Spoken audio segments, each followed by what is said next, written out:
तो दोस्तों आज है 14 अप्रैल 2024। कल 15 अप्रैल मंडे से एक नया ट्रेडिंग वीक शुरू होने जा रहा है। तो बात करेंगे इस वीडियो पे कुछ इंपॉर्टेंट सेक्टर्स के बारे में, कुछ इंपॉर्टेंट शेयर्स के बारे में। कल जैसे ही बाजार ओपन होगा शार्प 9:15 पे आपका कड़ी नजर होना चाहिए ये सारे इंपॉर्टेंट सेक्टर्स के ऊपर भी, ये सारे इंपॉर्टेंट शेयर्स के ऊपर भी। दोस्तों इस वीडियो में यानी इस लिस्ट में शुरुआत के जो 6 कंपनी का शेयर है उसमें सिर्फ और सिर्फ गिरावट होने का चांस है। बाकी शेयर में बात करें, अच्छी न्यूज़ तो है। अब देखिए मार्केट का अगर सेंटीमेंट ट्रिगर हुआ तो कुछ भी हो सकता है। आइए अब एक एक करके बात करेंगे कौन कौन सी सेक्टर्स, कौन कौन सी शेयर्स मैं आपको क्यों नजर रखने के लिए रिकमेंड कर रहा हूं कल के लिए। आइए एक एक करके देख लेते हैं। तो रिक्वेस्ट करूंगा आप सभी को प्लीज़ वीडियो को बिना स्किप के पूरा अंत तक जरूर देखना। तो दोस्तों सबसे पहला जो कंपनी का नाम है Olectra green tech limited. No doubt बहुत बढ़िया कंपनी। लास्ट 6 महीने की बात करें या 1 साल की बात करें, मल्टी बैगर रिटर्न दिया अपने शेयर होल्डर को। But last day actually Saturday के दिन कुछ ऐसे न्यूज निकल के आया जिसके चलते गिरावट हो सकता है।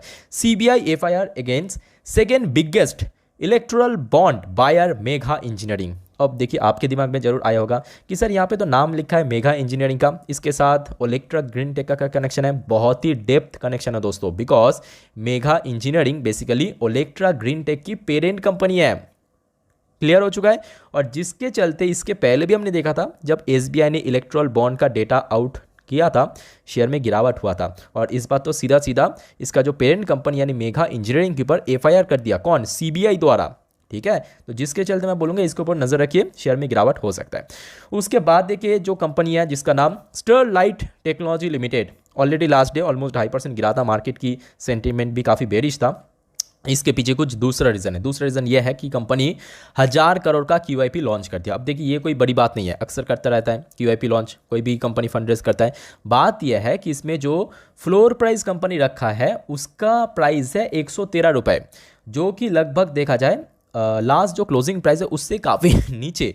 तो जैसे कि आपको मालूम होगा कि जब कोई कंपनी एफपीओ के थ्रू, क्यूआईपी के थ्रू, ओएफएस के थ्रू फंड रेज करता है उसमें डिस्काउंटेड वैल्यूएशन पे रखा जाता है, खास करके बहुत ज़्यादा नीचे, तो उस केस में शेयर में गिरावट होने का ही सबसे ज़्यादा चांस है।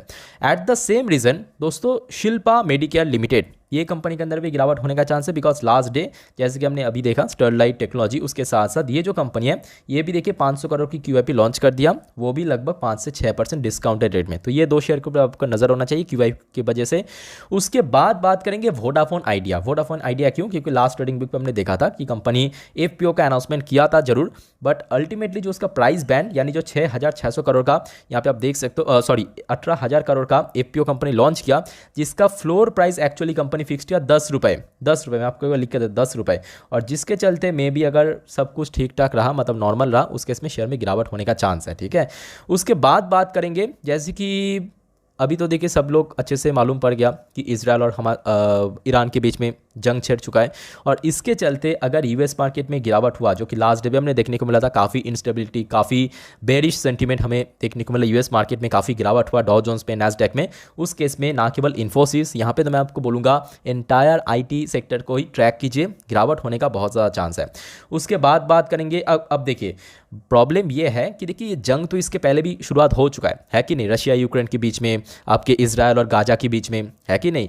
बात यह है ये जो ईरान के साथ अभी जो इजराइल होने जा रहा है ना, इसमें सीधा सीधा इंपैक्ट कहाँ पे आएगा मालूम है? ऑयल प्राइस में, क्रूड ऑयल। और क्रूड ऑयल की अगर प्राइस इंक्रीज हुआ जिसका चांस ही 90% है, ठीक है, तो उस केस में जो पेंट सेक्टर है उसका भी धज्जे उड़ जाएगा। आप देख लीजिए लास्ट ऑलमोस्ट 2-3 महीने पे जब ऑयल का प्राइस इतना ज़्यादा स्पाइक किया, ऑलमोस्ट 75-76 पर डॉलर बैरल पे, सीधा सीधा आज की डेट पे देख लीजिए $90 पर बैरल पे पहुंच चुका है। एशियन पेंट्स की शेयर देखिए कहाँ से कहाँ गिरा, तो इसके पीछे बेसिकली रीज़न वही है। ठीक है, तो ये कुछ सेक्टर्स हैं जैसे कि पेंट सेक्टर हो गया, आईटी सेक्टर हो गया, बेसिकली वॉर की वजह से नजर रखिए, इसमें गिरावट हो सकता है। उसके बाद देखिए वोडाफोन आइडिया एफपीओ लॉन्च किया जिसके कारण, उसके बाद Shilpa Medicare limited, Sterlite technology QIP launch किया इसलिए, और पहले वाला कंपनी ओलेक्ट्रा ग्रीन टेक जो कि इसकी पेरेंट कंपनी यानी मेघा इंजीनियरिंग को सीबीआई द्वारा एफआईआर किया गया। क्लियर हो चुका है, ये सारे शेयर में गिरावट होने का 80% चांस है। अब देखिए इसको छोड़ के कुछ ऐसे भी कंपनीज है ना जिसमें बहुत अच्छी अपडेट्स है। अब देखिए मार्केट का सेंटीमेंट अगर अल्टीमेटली बेरिश हुआ तो उस केस में तो किसी के हाथ में नहीं है शेयर में गिरावट हो, बट अल्टीमेटली अगर हम बात करें नॉर्मल सिनेरियो पे शेयर में तेजी होने वाला है। ठीक है, तो जैसे कि टीसीएस क्यों? क्योंकि टीसीएस का हमने देखा क्वार्टर 4 का रिजल्ट आउट हुआ, कंपनी साथ में डिविडेंड भी डिक्लेयर किया। अपने शेयर होल्डर के लिए फ्राइडे के दिन बाजार क्लोज हो जाने के बाद। तो अल्टीमेटली उसका इंपैक्ट आपको देखने को मिलेगा कल बाजार ओपन होने के साथ साथ, ठीक है। तो इसके ऊपर भी आपका नज़र होना चाहिए। ऑब्वियसली निफ्टी 50 का एक बहुत अच्छा वेटेज वाला कंपनी की शेयर है। टीसीएस की बात करें तो देखिए Hindustan aeronautics limited, last day हमने क्या देखा था फ्राइडे के दिन जब बाजार क्लोज हो गया था, कोई छोटा मोटा नहीं, 65,000 करोड़ का, जी हाँ 65,000 करोड़ का एक बहुत बड़ा कॉन्ट्रैक्ट मिला आईएफ की तरफ से, इंडियन एयरफोर्स की तरफ से, ठीक है। तो जिसके चलते अगर सब कुछ ठीक ठाक रहा शेयर में तेजी होने का चांस है। अब देखिए अल्टीमेटली अगर मार्केट का ही सेंटीमेंट बेयरिश हुआ उस केस में देखिए कुछ भी नहीं कर सकते, है कि नहीं। बताइए जो भी हो रहा है आज के डेट में एक्सटर्नल फैक्टर से, एक्सटर्नल इशूज़ की वजह से हो रहा है, तो उस केस में अगर अच्छा भी न्यूज़ हुआ ना तो भी थोड़ा बहुत कमज़ोर हो सकता है। तो जिस वजह से बोलूँगा इसको नज़र रखिए, अगर सब कुछ नॉर्मल हो गया तो उसके में शेयर में तेज़ी होगा, ठीक है।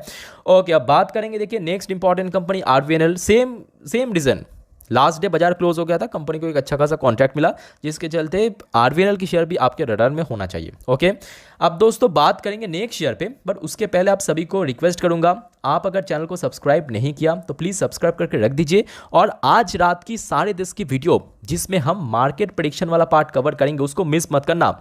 कल बाजार किस तरह मूव करेगा, कहाँ पे सपोर्ट है, कहाँ तक गिर सकता है, कौन कौन सी शेयर में सबसे ज़्यादा गिरावट हो सकती है, इस वीडियो में कवर करेंगे। और वो वीडियो में हम बात करेंगे निफ्टी, बैंक निफ्टी की पोजीशन क्या हो सकता है। तो प्लीज़ दोस्तों आज रात की 10:30 की वीडियो जरूर देखना और चैनल के साथ जुड़े जरूर रहना। ओके, अब देखिए वेदांता, उसके साथ साथ जितने भी मेटल सेक्टर की कंपनी है, ऑलरेडी हमने देखा ऑयल प्राइस इंक्रीज होने के कारण ग्लोबल मार्केट में खास करके मेटल जो है जैसे कि जिंक हो गया, एल्युमिनियम हो गया, कॉपर हो गया, इसका प्राइस जैसे जैसे इंक्रीज हो रहा है ऑटोमेटिकली हिंदुस्तान जिंक हो गया, आपके हिंडाल्को हो गया, वेदांता हो गया, शेयर में काफ़ी तेज़ी देखने को मिला। शेयर कहीं ना कहीं अपना ऑल टाइम हाई के काफ़ी नज़दीक, इवन 50 डेज हाई भी पहुंच चुका है, ठीक है। तो इसके ऊपर भी आपका नज़र होना चाहिए। उसके बाद देखिए कुछ और शेयर्स है जैसे कि डिक्सॉन टेक्नोलॉजी, लास्ट डे हमने देखा कि बहुत इंपॉर्टेंट कोलैबोरेशन हुआ एक दूसरे कंपनी के साथ, जिसके चलते डिक्सॉन भी आपने रडार में जरूर रखना, ठीक है। बहुत इंपॉर्टेंट कंपनी, अच्छी कंपनी है। उसके बाद देखिए सेंट्रल डिपॉजिटरी सर्विस लिमिटेड यानी सीडीएसएल, बहुत दिनों बाद एक्चुअली शेयर में ब्रेकआउट हुआ और शेयर क्लोजिंग दिया 2000 पे। अब प्रॉब्लम यह है कि इस टाइप की सिचुएशन पे ना जो डीमैट अकाउंट का जो बीच में हमने देखा था कि इंक्रीज काफ़ी हुआ था, लोग बहुत ज़्यादा डीमैट अकाउंट ओपन कर रहा था, उसके थ्रू फायदा मिल रहा था सीडीएसएल बीएससी को। प्रॉब्लम है कि इस टाइप की सिचुएशन पे थोड़ा सा कम हो जाता है। अब देखिए इसके ऊपर भी नज़र रखना चाहिए, है कि नहीं। ओके, तो उसके बाद देखिए जोमेटो, लास्ट डे देखिए जोमेटो के शेयर भले ही नेगेटिव में क्लोजिंग दिया था बट स्टिल शेयर जो है अपना ऑल टाइम हाई टच भी किया था 200 रुपये से जस्ट नीचे। कितना रुपए में आपको बताता हूँ, ये देखिए 199.70, सिर्फ 30 पैसे नीचे। तो इसके ऊपर भी नजर रखिए, लास्ट एक महीने पे जोमेटो की शेयर भी काफ़ी हद तक मूव कर चुका है। ऑब्वियसली अच्छी कंपनी है, बहुत जल्दी कंपनी का रिजल्ट भी आउट होगा।